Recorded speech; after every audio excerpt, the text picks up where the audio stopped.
There are a lot of places where the owner has an exec and they're just like, the kitchen is yours. You're responsible for the menu. You're responsible for the layout, the staffing, for back of house. Like you're it. You're the guy, right? There is a lot of instances where you have an owner who controls the menu, who controls the decor, who controls everything. I did a video a little while back where I had I talked about millennial burger places, and I talked about one of the frustrations I had as being an exec in one of those places that was owned by a Gen Xer. And the issue that you run into is there's this misconception that the executive chef means they do the menu, the ingredients, the ordering, and all of it. That in a realistic, ideal world situation, that is true.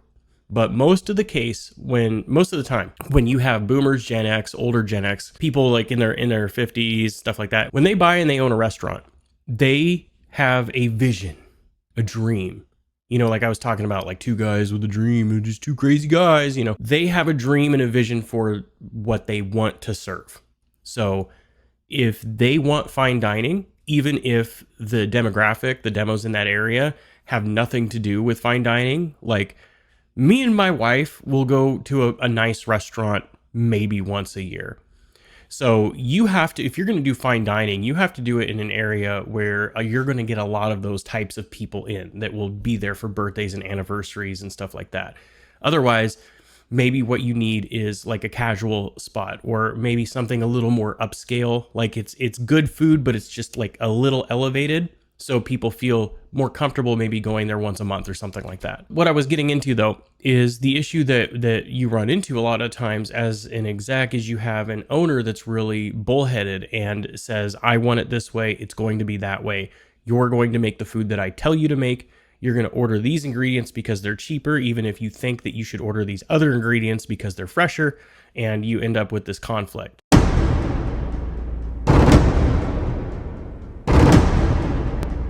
One of the things that I have noticed is that whenever Gordon Ramsay goes to one of these places, people find out about it. A lot of the times it's not just because he just showed up, it's because he will put the word out. He intentionally wants to flood the restaurant. Now, this does serve a purpose.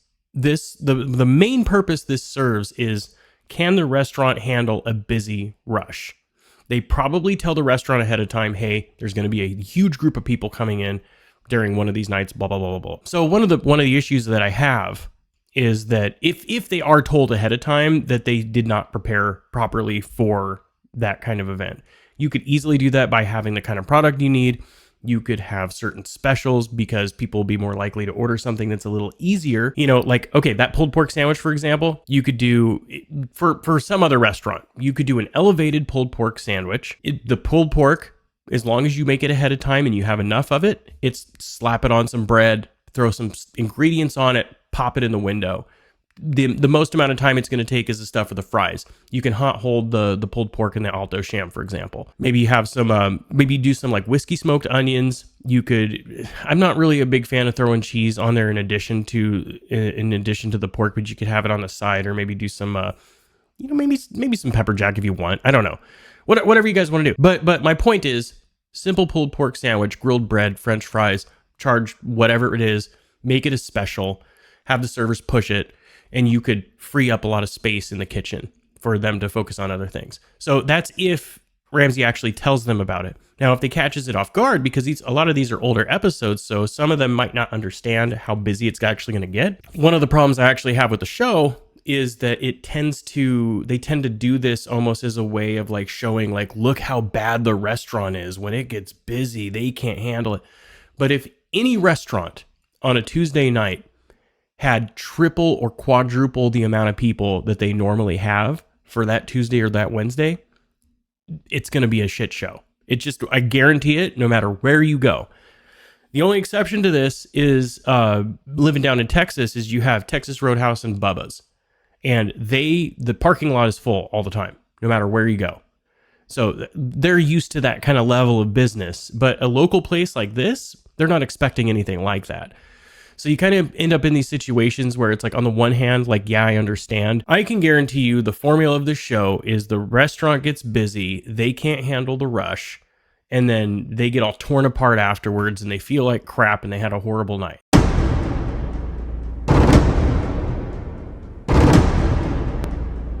Okay, so here's the thing. I didn't put them in the oven is not a fucking excuse if you see shitty product. If you open the Steam thing and you see there's dirty ass potatoes in there, that's on you to be like, hey, we need new potatoes right now. Better yet, like if I know this guy's not a chef, so I'm not being like super hard on this guy. There's certain things that he should know that he is not trained to know. Like if somebody goes from working like part-time at a Wendy's and then they're given like essentially the responsibilities of an executive chef, they're not going to be able to handle it. So here's the scenario. You open up the Steam table. You see all these potatoes in there. The first thing that runs through your head is you notice that they're dirty. Hey, who put these potatoes in here? And then somebody will say, yeah, I did it, whatever. There's still dirt on these potatoes. We're literally feeding our customers dirt. They may tell you that those potatoes were prepped in the morning and all they did was take the tray off and throw it in the oven to bake them off, and then they put them in the Steam table, so they weren't thinking about that kind of stuff. Then you go, okay, so here's the thing. If you notice that these potatoes are inferior, I would rather not have the potatoes on the line at all, instead of potentially feeding our customers dirt. That's first off. Second off, I will talk to the prep person in the morning because that is absolutely ridiculous and it completely screwed us for service. These potatoes, they need to be washed. They need to be cleaned properly. They need to be oiled, salt, peppered, put in the oven. Maybe if the restaurant, sometimes restaurants will like par cook the potatoes or they will batch cook in sets of like 20-minute intervals thereabout in order to make sure that the potatoes are fresh. Potatoes are actually in the category of TCS food. If you don't know what that is, I have a whole series on ServSafe Manager Guide. If you want to know about food safety or anything like that, go ahead and click on the link and it will take you to a playlist. There is a safe for work edition and a not safe for work edition. You'll be able to spot them pretty easily by their thumbnails. Sometimes people think that the chef is just a jerk, but the truth is the chef is only a jerk when given answers like that. What that guy just gave, those are the answers that will piss the chef off. And we understand as chefs that mistakes happen. We understand we have new people working for us that think maybe the potatoes come in pre-washed. Maybe they assumed the prep person did their job correctly. We understand that those kinds of things happen, and we take those into account when we are asking questions.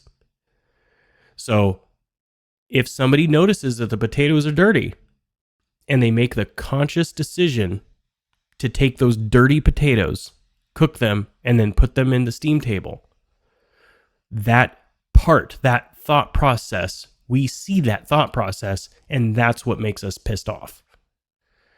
I saw something was wrong and I did it anyway. And now I'm watching them make an excuse over the thing that I watched them do because they don't care about the food. Okay, so what you're watching him do is something that you're going to want to do as an executive chef. She brought something back. He's not butthurt about this. And it's because he doesn't own the restaurant, but at the same time, it's because this is his job, right? He's doing his job right now. This fish sandwich, she brought it back. There's something wrong with it. He's going to look at this, pick it apart, look at it. What's wrong with it? Is it frozen? Is it overcooked? Is it too greasy? What's wrong with it? He's going to ask these questions. Then he's going to relay what he learns in his brain back to the kitchen and say, hey, the server came in. She brought back a fish sandwich. It was undercooked and greasy. I need a new one. I need it better. Right? If he was just like the exec chef of the restaurant. I don't know what that was, but that's the problem with all that pre-made stuff, is because you have a situation where you can't trim the, like when I was talking about the pulled pork earlier and I was like, you can get your own pork shoulder and stuff like that. You can trim and leave like a quarter inch of fat or so on it instead of just taking the whole thing and just throwing it in the oven. Also, getting lower quality products means lower quality food. All right. Fuck, that was like quick as fuck. What did he do? What was he doing? Okay, so he's got it there. Okay, so he's holding it. So he pulled a brush. He pulled a brush out of here. Maybe that's like butter or barbecue sauce or something. It just straight up slipped out of his hand. Yeah. That's all butter. Oh shit, that sucks. Okay, that's gross. But okay, so a lot of anybody that doesn't know what this is, that is not a cook. So this is a magnet. So see how they're scraping this off with silverware? There is a really big problem with servers with the amount of plates that they bring back. They will throw silverware away. So what this thing is a giant magnet. And so when they're scraping these plates off, any silverware will get like stuck around the edges of this stuff, and then they'll get picked off usually by the dishwasher or sometimes by the server. It just depends. They'll catch something. And, you know, it's not that they're being careless. Like sometimes the silverware is wrapped up in like a napkin or something like that. So it's actually used to save money, which is kind of interesting because this tells me a lot about this place. He spent a lot of money on this to nickel and dime this silverware so he doesn't have to buy it. But the quality of product is also extremely low. So it's just interesting what he wants to spend money on versus what he wants to save money on. But as far as like scraping stuff off, I'm going to get off of this here. Hold on. As far as scraping the food off, like that happens like every day at a restaurant. It's not a big deal. One of the things that this does show is whether or not it's the food or the marketing. Because if they were to be able to handle the level of business and the quality of food, the quality of service, the quality of everything, everybody that came in was happy, but they're losing money, that's a marketing problem. Nobody knows that the business is there, some other issue like that. But from what it sounds like, it's the food. They knew, excuse me, excuse the shit out of me. I cannot come down here because I live 3 hours away. He knew where the restaurant was when he bought the fucking restaurant. This man is saying that he cannot come into the restaurant and do things because he's 3 hours away. But when he got involved with the restaurant, he knew it was 3 hours away. So it sounds like he just got in over his head, and he should not be messing with this right now. I told you those. So again, those are TCS. That's TCS right there. These are salted. You can see they're salted. Depending on where these are, if these just sat around, this could actually kill somebody. Especially because I saw that chicken was undated.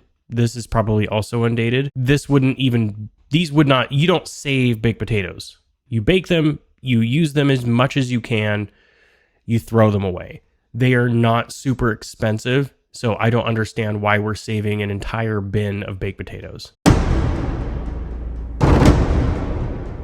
The thing about burgers that you have to be careful about, they need a better bun. That bun's not that great. I don't like that bun. But the thing about burgers, if you're going to add extra stuff to them, that's fine. But you want to not work the meat any more than you absolutely need to. The more you work the meat, the tougher the beef is going to be. Fresh cut homemade fries. Super easy. Potatoes are super cheap. You cut them. They sit in water. They salinate in salt water for about 12 hours. Then you take them out, drain them, par fry them at about 300 degrees for about 4 or 5 minutes. They're about. You want them to get like nice and soft. Pull them out. Not so soft. Like you want them wiggly. You want them wiggly, like a little like gummy worm. And then you spread them out on sheet trays, get them in the freezer, and then you pull them out tray by tray. And then they only take about 4 or 5 minutes thereabout, depending on the heat of your fryer. Fresh fries, toss them in some salt. Maybe salt, pepper, maybe some Lowry's, depending on what you're doing. Serve them. Good, amazing fries. You know, you could spend the same amount on a huge ass case of potatoes to make French fries that you could one box of pre-cut, frozen, nasty fries. And people notice that. One of the, you know what? I do want to say something. Okay, so back here, so this guy dropped his spatula. Like, they keep showing him dropping shit. This was probably like, well, I guess he's got the burgers there. But wait, okay, there's Whirl. This is a butter product. This is butter oil. And then we have red kosher salt. I forgot the name of this, but it's a kosher salt. And then we have Whirl, and then we have something else, probably canola oil or something. Whatever. Okay, I got distracted. Anyways, okay, it looks like they serve things on this. Got the hood vents, dish station, heat lamps. He dropped his spatula, and they showed this, and then they showed him doing this reaction. This wasn't anywhere, like, look at where he's at. This had nothing to do, like, they just, like, copy and pasted this reaction onto him dropping that shit. They're picking on him super hard. If you do not run the kitchen will run you. If you cannot keep your head calm while you're looking at those tickets, what he just did, that's going to happen. You're going to go on tilt. You're going to forget where you are. You need to stay calm and just knock them out. Trust your abilities and just do it.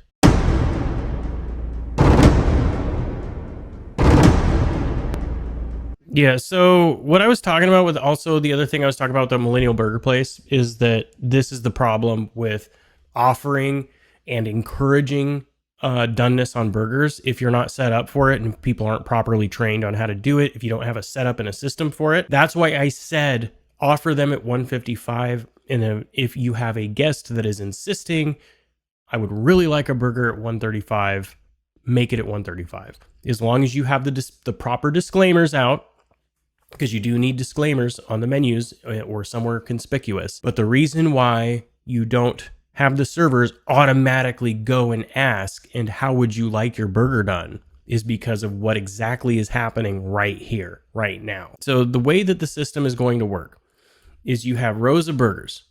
You go newest to oldest.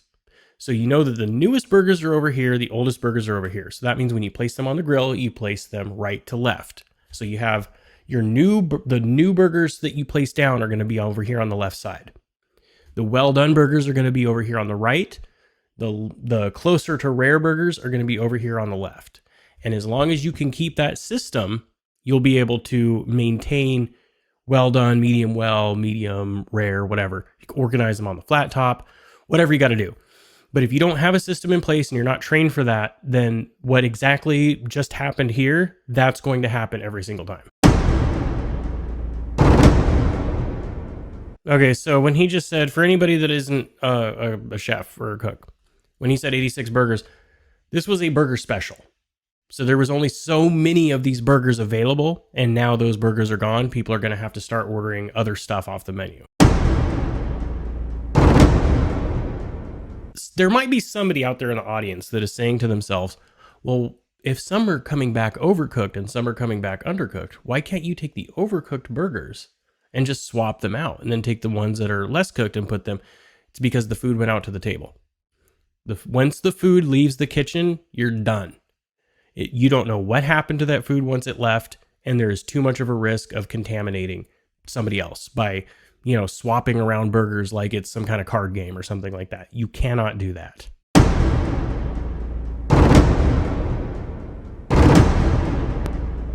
Never do that. Never substitute.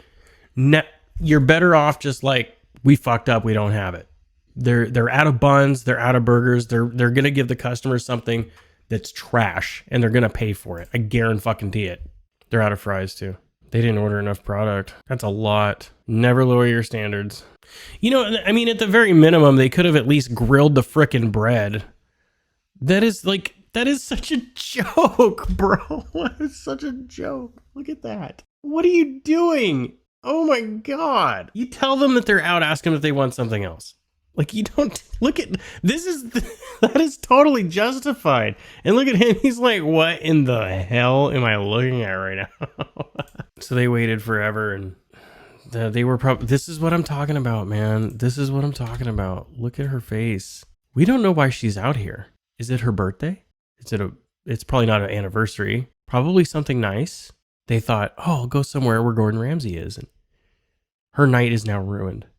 And she's going to remember this night for a very, very long time because they lowered their standards. This is why you never do that. Now, what could you do? What could you do? You're stuck in this situation, right? She's crying. I feel bad for her. What could you do in this situation? You are faced in an impossible situation. You're out of the right burger. You're out of the sourdough, the fries, everything, right? First off is you have a very well-trained front of house staff. Okay. Come out maybe with a glass of wine or something. I don't know if, just use your judgment if they're drinking or not. And explain to them that you're so sorry that we are extremely busy and they messed up your food. I apologize profusely for this. You deserve better than that. So what I'm going to do is not only don't worry about this food over here. If you can find something else on the menu that you would like to eat, order that. It'll be free of charge and we will expedite it and rush it. So I guarantee that you will have nice fresh food for you immediately. Now, obviously I'm saying this on the fly. There's probably a better way to say that, but essentially you have to take what their needs are into account when you're looking at this. And if you think about it, what they wanted isn't what they are getting. So make it right however you can. And they will leave with a better opinion of that place, having their food not be what they initially wanted, than they will be ordering a burger and you have like frozen nasty patty, frozen fries, and sourdough bread, plain, ungrilled, like just disgusting mess. The thing is that people will wait for good quality, but they will only wait once for crap food and then they will never return. A lot of people have this misconception that they will hear about the complaints as they happen and they can adjust and steer the ship as they need to. That is not what really happens. What really happens is these people will show up. Like that one lady that went to the back and said, "Hey, we're done. This place isn't going to last, blah, blah, blah."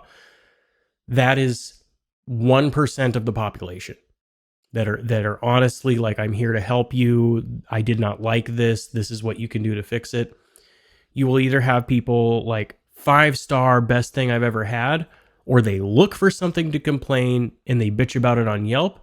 But about 90% of the people, about like most of the people, will just stop showing up. They will go, have a bad experience. That place sucked. Them and their wife will look at each other. They'll just give each other a look and be like, "We're done. We're not doing this anymore." Just something to keep in mind. You always have to chase feedback if you want the feedback. So I hope you like when I do these things where I kind of break down a little bit of what's going on in the episode from like a cook's perspective and like the kinds of things that I might see and look at. This is formulated to be something like if you and I were chilling out watching Kitchen Nightmares and I wouldn't stop talking about the crap going on in the episode, the kinds of things that I would talk about. What I want to know though is if you guys want to see an episode from Kitchen Nightmares or anything else you want me to watch and kind of give my opinion on, let me know in the comments below. Otherwise, I hope you guys have an amazing day. I hope you learned something, and I'll see you on the next one. Peace.